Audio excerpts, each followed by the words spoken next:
Tendu Kaushikar in Hindi. भले ही शेख चली बेवकूफ़ी भरी बातें और कार्य था, लेकिन एक दिन शेख चली की किसी काबिलियत को देखते हुए छजर नवाब शेख फारूक ने उसे अपने यहाँ नौकरी दे दी। दिन बीतते गए और शेख ईमानदारी से अपना काम करता रहा। एक दिन नवाब शिकार खेलने के लिए जंगल जा रहे थे। उन्हें शिकार के लिए जाता देख शेख ने कहा, महाराज मैं भी आपके साथ आना चाहता हूँ। नवाब ने हंसते हुए उसे समझाया कि तुम वहाँ नहीं जा सकते हो। तुमने जीवन में कभी किसी चूहे का भी शिकार नहीं किया होगा, तो तुम जंगल चलकर क्या करोगे। छजर नवाब से यह सुनकर दुखी आवाज में शेख चली बोला, आप मुझे अपनी काबिलियत दिखाने का एक मौका तो दीजिए। नवाब ने उसकी जिद देखकर शेख चली के हाथ में भी एक बंदूक थमा दी। अब सभी एक साथ काले सर जंगल की ओर बढ़ने लगे।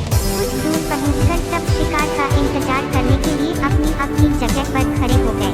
नवाब साहब ने शेख चली को अपने साथ खड़े रहने को कहा। तेंदुए को फंसाने के लिए पेड़ पर एक बकरी को बांध रखा था, फिर भी 3 घंटे तक तेंदुआ वहाँ आया नहीं।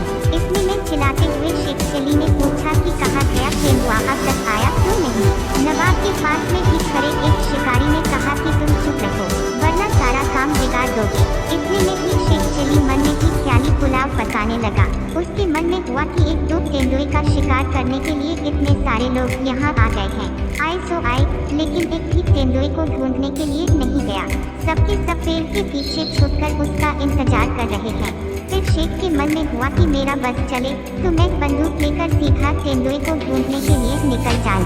उसे ढूंढकर उसके पीछे पीछे चुपचाप से चलने लगूंगा और जैसे ही वो मेरे तरफ देखेगा तो उसका शिकार कर दूंगा। इतना सोचती ही शेख ने खुद से कहा कि वैसे सुना है कि तेंदुए बहुत तेज दौड़ते और बड़ी छलांग भी लगाते हैं। अगर वो मेरे ऊपर चढ़ गया तो क्या होगा। इस विचार को शेख चली ने अपने मन से जाने दिया। उसने कहा कि क्या हुआ अगर वो तेज दौड़ता है, क्या मैं उससे कम हूँ। जैसे ही वो मेरी तरफ दौड़ेगा मैं अपनी बंदूक चला दूंगा, लेकिन ऐसे पेड़ के पीछे छुपकर और बकरी की जान को खतरे में डालने से क्या होगा। सब के सब यहाँ डरपोक हैं। तभी जोर से बंदूक चलने की आवाज़ आई। आवाज़ सुनते ही शेख चली चिल्लाया, तेंदुआ मर गया। सब लोग पेड़ के पीछे से बाहर निकल आए। उन्होंने देखा कि बकरी जैसी ही पेड़ पर बंधकर घास खा रही है। कुछ दूर उन लोगों ने नजर दौड़ाई तो तेंदुए को मरा पाया। सबको लगा कि शेख चली ने ही तेंदुए का शिकार किया है। सबने शेख चली को बधाई दी। सबसे वाहवाही मिलने पर शेख चली खुश हो गया, लेकिन उसे खुद समझ नहीं आया कि आखिर तेंदुआ मरा कैसे। कहानी से सीख, कभी कभी ऐसे लोग भी अपनी काबिलियत दिखा जाते हैं जिनसे कुछ उम्मीद नहीं होती है। इसी वजह से किसी को कम नहीं